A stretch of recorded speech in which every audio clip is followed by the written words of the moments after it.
राकेश जी, मैं आपकी और चैनल की बात नहीं कर रहा, आपकी मैं बाकी चैनलों की बात कर रहा हूं। अरे मेरे सवाल का जवाब दीजिए ना सर, आप मेरी ही बात कर लीजिए, मेरे सवाल का जवाब दीजिए कि राहुल को अमेठी का दलित परिवार दिख गया। मैं जवाब दे रहा हूं, मैं कह रहा हूं दिखना भी चाहिए, पहुंच भी जाना चाहिए, लेकिन अयोध्या कन्नौज में क्यों नहीं दिखता है आपको? उसमें दलित भाई राहुल गांधी मैं कह रहा हूं भारत के नेता हैं और हर धर्म की बात कर रहे हैं। तो अयोध्या कन्नौज भारत से बाहर है क्या? गांधी तो एक ही है ना। नहीं, अयोध्या कन्नौज भारत से बाहर है। राहुल गांधी के, मैं क्या करूं, एक राहुल गांधी के 100 राहुल गांधी कैसे, एक राहुल गांधी के 100 राहुल गांधी कैसे बनाए? उसको जब समय मिलता है, जब अरे तो वो राहुल गांधी और जाता है, आप उस पर चर्चा कभी नहीं करते जो अच्छे काम कर रहा है।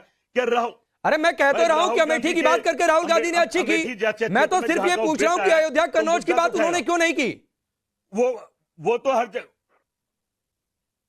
मैं कहता रहा हूं हर जगह की करते हैं, पूरे भारत की करते तो बात की अयोध्या की उस बच्ची के परिवार से बात की राहुल गांधी ने? आपको भी तय कहा अयोध्या की तो सीमा में नहीं जा पा रहे राहुल गांधी, क्योंकि अयोध्या में राम मंदिर है। अरे राहुल गांधी 100 तो नहीं बन सकते ना, पूरी कांग्रेस ने बात। चलिए राकेश त्रिपाठी जी, इसका आप ही जवाब दीजिए। कहने का मतलब राहुल गांधी अयोध्या कन्नौज नहीं गए क्योंकि राहुल गांधी एक ही है, 100 नहीं बन सकते हैं। हमें उसका फायदा। मैं तो बड़ा आश्चर्य है, राहुल गांधी को ये केवल अमेठी तक ही सीमित रख देना चाहते हैं, लेकिन जगदीश जी, राहुल जी दिल्ली में रहते हैं, 5600 करोड़ रुपए के ड्रग कंसाइनमेंट के साथ डिक्की तोमर कांग्रेस पार्टी का बड़ा नेता पकड़ा जाता है, कांग्रेस पार्टी हाथ झाड़ लेती है, कह देती है नहीं हमारी पार्टी का नेता नहीं है, अपॉइंटमेंट लेटर हम दिखाते हैं, आप उनका बर्खास्तगी का कोई पत्र नहीं दिखा पाते हैं। ठीक वैसे ही जैसे राजकुमार भाटी कह रहे हैं कि नवाब सिंह यादव भारतीय जनता पार्टी का नेता है, वो समाजवादी पार्टी का नेता नहीं है। सच बात यह है कि आपकी पार्टी के नेता तमाम इस प्रकार के वांछित अपराधों में दिखाई पड़ रहे हैं, उनकी संलिप्तता दिखाई पड़ रही है, और आप अपने इन दोषारोपणों से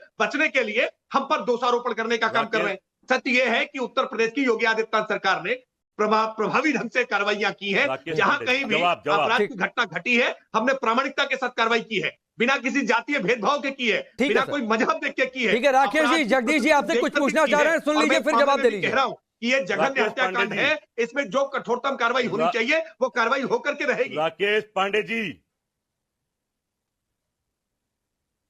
बोलिए जगदीश जी, बोलिए जी।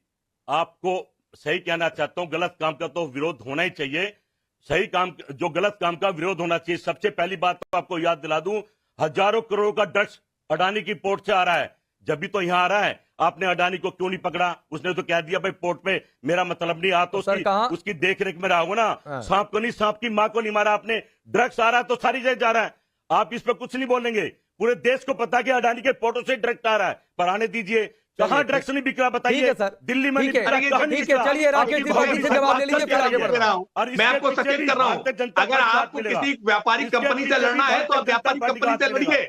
हम इस बात को स्पष्ट कर रहे हैं कि अगर कहीं भी किसी भी प्रकार की कोई खामी एजेंसीज को दिखाई पड़ेगी तो निश्चित तौर पर गिरफ्तारी करके दिखाएंगे, और ड्रग्स के मामलों को लेकर के आदरणीय अमित शाह जी का जितना इच्छाशक्ति दिखाई पड़ रही है ना, आज प्रधानमंत्री मोदी जी ने स्पष्ट तौर पर निर्देश दे रखा है कि देश में ड्रग्स की एक बूंद एक कहीं पर भी पुड़िया ना दिखाई पड़ने पाए, जितनी कार्रवाइयां एजेंसीज को करनी चाहिए वो प्रभावी ढंग से कर रही है। लेकिन एक सवाल में जगदीश जी, राकेश त्रिपाठी जी, एक सवाल मैं दोबारा आपसे पूछ रहा हूं, फिर मैं भाटी जी के पास जाऊंगा, और सवाल ये है सर कि अभी तक उन पुलिस वालों पर कोई कार्रवाई क्यों नहीं हुई है जो 18 अगस्त से एफआईआर होने के बावजूद हाथ पर हाथ धरे बैठे हुए थे सर?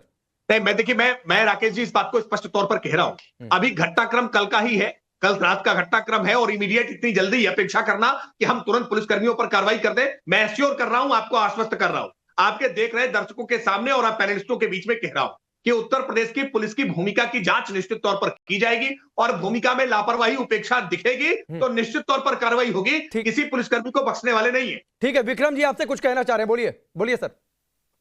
राकेश जी, मेरा आपको परामर्श होगा, त्रुटि बहुत भयानक है और भयावह है, और ऐसी त्रुटि बहुत प्रयास करने के बाद होती है। इनको सर्कल ऑफिसर को, स्टेशन ऑफिसर को और एडिशनल एसपी के खिलाफ कार्रवाई आपको तत्काल, मेरा परामर्श होगा, कर लेना चाहिए। जितना विलंब होगा उतनी ही विश्वसनीयता कम होगी पुलिस की। राकेश जी, ये सलाह है उत्तर प्रदेश पुलिस के पूर्व मुखिया का? नहीं, निश्चित तौर पर देखिए, हम कोई भी ऐसा सकारात्मक सुझाव होगा उसको स्वीकार करेंगे।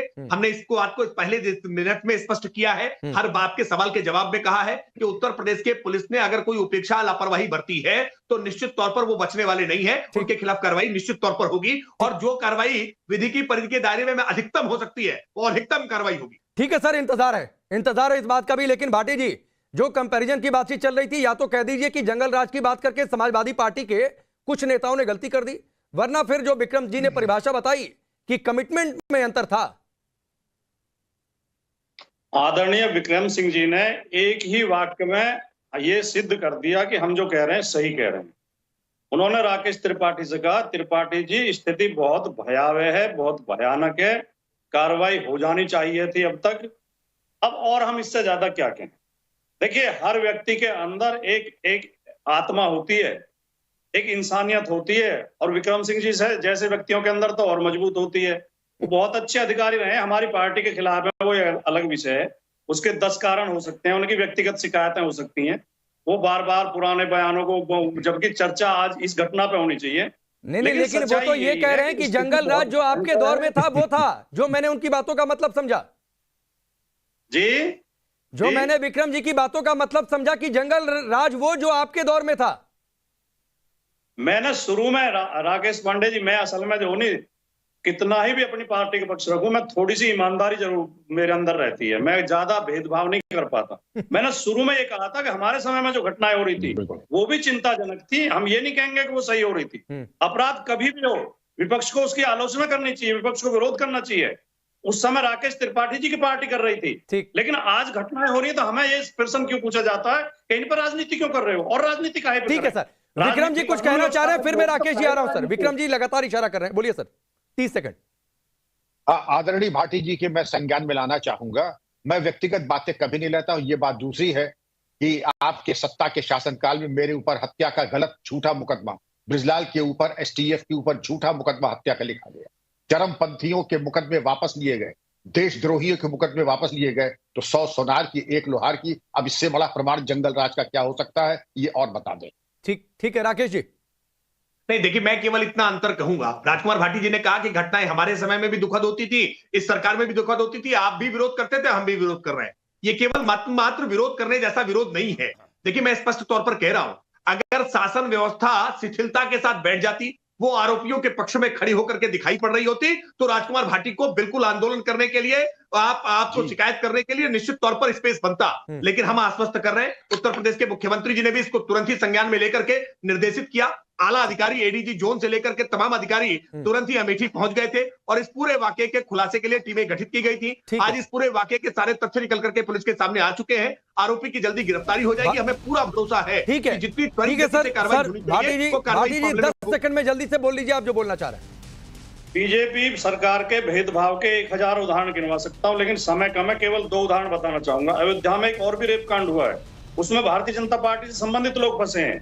जो लड़की मंदिर के अंदर सफाई का काम करती थी, एक बनारस हिंदू विश्वविद्यालय में भी रेप कांड हुआ, उसमें तीनों अभियुक्त तो नहीं, बनारस अयोध्या की जिस घटना का आप जिक्र कर रहे हैं, जो मेरी जानकारी है उसमें संभवतः, मैं बहुत कंफर्म नहीं हूं, लेकिन संभवतः उसमें सारे आरोपी पकड़े गए हैं। मैं इसको क्रॉस चेक भी करूंगा, और नहीं पकड़े गए तो पकड़ा भी जाना चाहिए।